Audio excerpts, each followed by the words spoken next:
Imam Syafi'i berdiri di dalam istana megah di Baghdad. Tangan beliau terikat rantai besi yang berat dan di depannya duduk orang yang paling berkuasa di dunia saat itu, Khalifah Harun ar-Rasyid. Di samping sang khalifah, Al-Gojo sudah bersiap dengan pedang terhunus. 9 orang yang ditangkap bersama beliau telah dipenggal kepalanya satu persatu. Kini giliran Imam Syafi'i yang melangkah maju. Sang khalifah menatap tajam dan berkata, "Apakah engkau Muhammad bin Idris? Engkau dituduh melakukan pemberontakan politik terhadap khalifah." Nyawa beliau berada di ujung tanduk. Hanya tersisa satu kesempatan untuk membela diri. Bagaimana seorang ulama muda berusia 34 tahun ini dapat lolos dari hukuman mati hingga akhirnya justru dihormati di istana Baghdad? Kita kembali di serial sejarah hidup Imam Syafi'i. Pada episode yang kedua ini, kita akan mengungkap titik balik paling menegangkan dalam hidup beliau. Bagaimana sebuah ujian fitnah politik justru mempertemukannya dengan pusat ilmu pengetahuan dunia saat itu. Kisah ini bermula setelah guru besar beliau, Imam Malik bin Anas, rahimahullah, wafat di Madinah pada tahun 179 Hijriah. Setelah wafatnya sang guru, Imam Syafi'i yang saat itu berusia sekitar 29 tahun mengalami kesulitan ekonomi. Untuk menopang hidup beliau dan juga ibundanya, seorang pejabat Quraisy menyarankan Imam Syafi'i untuk mengambil tugas pemerintahan di Najran, di Yaman. Di situ, Imam Syafi'i diangkat menjadi seorang pejabat publik.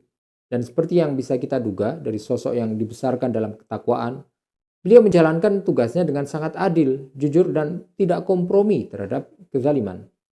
Beliau membela rakyat kecil, menindak pejabat yang sewenang-wenang, dan juga membasmi korupsi. Nama Imam Syafi'i pun harum di tengah masyarakat Yaman. Namun, keadilan yang ditegakkan oleh Imam Syafi'i ini ternyata membuat para pejabat korup di sana merasa terganggu. Gubernur Najran saat itu merasa posisinya terancam. Maka dibuatlah sebuah skenario fitnah yang sangat berbahaya. Gubernur tersebut mengirimkan surat rahasia kepada Khalifah Harun ar-Rasyid di Baghdad. Yang mana isi surat yang dikirimkannya itu sangatlah provokatif. Dia berkata, sesungguhnya di daerah ini ada seorang pemuda dari keturunan Muthalib bernama Muhammad bin Idris. Ia memiliki lidah yang sangat tajam, pengaruh yang luas, dan ia memimpin kelompok Alawiyin atau yang saat itu dikenal sebagai pemberontak politik. Jika engkau biarkan dia, daerah Yaman akan lepas dari kekuasaanmu. Dalam tradisi kekhilafahan Abbasiyah saat itu, tuduhan pemberontakan politik adalah pelanggaran yang paling berat. Hukumannya cuma satu, yaitu hukuman mati. Seketika itu juga perintah diturunkan. Imam Syafi'i ditangkap, tangannya dipasang rantai besi, lalu diarak menempuh perjalanan ribuan kilometer dari Yaman menuju markas pemerintahan di Baghdad, Irak. Tahun 184 Hijriah, Imam Syafi'i tiba di istana Baghdad dalam kondisi terbelenggu. Saat itu usia beliau baru 34 tahun. Coba kita bayangkan suasana dalam istana kekhalifahan Abbasiyah di Baghdad saat itu. Suasananya sangat mencekam. 9 orang dari kelompok Zaidiyah yang ditangkap bersama Imam Syafi'i telah dipenggal kepalanya satu persatu tepat di hadapan Khalifah Harun ar-Rasyid. Kini giliran Imam Syafi'i yang melangkah maju dengan kaki dan tangan terikat rantai besi. Beliau berdiri di atas hamparan permadani eksekusi. Khalifah Harun ar-Rasyid menatap tajam dan menanyakan identitasnya. Dengan tenang Imam Syafi'i menjawab, "Aku adalah Muhammad bin Idris, wahai Amirul Mukminin." Khalifah kemudian bertanya dengan nada tegas, "Apakah engkau tahu alasan engkau dibawa kemari dalam keadaan terbelenggu seperti ini?" Di sini letak kejeniusan diplomasi dan juga ketenangan mental Imam Syafi'i ditampakkan. Beliau tidak menunjukkan kepanikan, tidak pula memohon iba dengan kemarahan.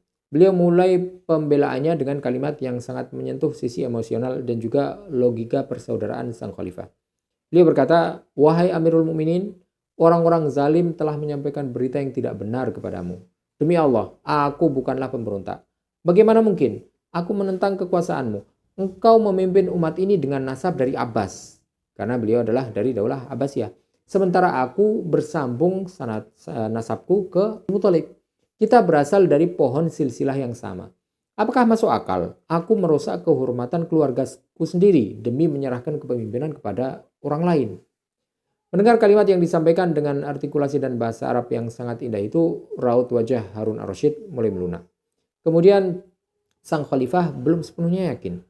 Di samping Harun ar-Rasyid duduk seorang ulama besar istana, yaitu Muhammad bin Hasan Asy-Syaibani.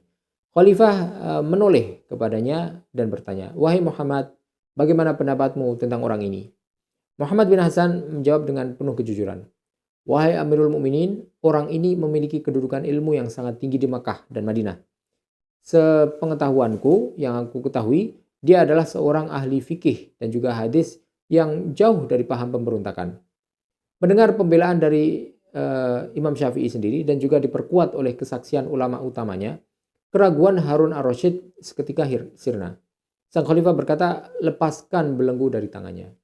Bukan hanya dibebaskan, Harun ar-Rasyid yang sangat mencintai ilmu pengetahuan itu justru memberikan hadiah berupa uang sebesar 50.000 dirham sebagai bentuk penghormatan dan juga permohonan maaf atas penangkapan yang keliru tersebut. Bebas dari tuduhan hukuman mati, Imam Syafi'i tidak langsung bergegas pulang ke Makkah.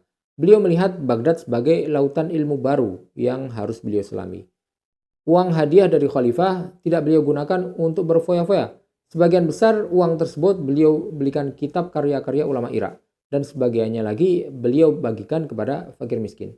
Disinilah bermula masa mudzakarah atau diskusi ilmiah yang sangat fenomenal antara Imam Syafi'i dan Muhammad bin Hasan Asy-Syaibani, yang mana merupakan murid Imam Abu Hanifah dan juga puncak pimpinan madrasah hukum mazhab Hanafi saat itu.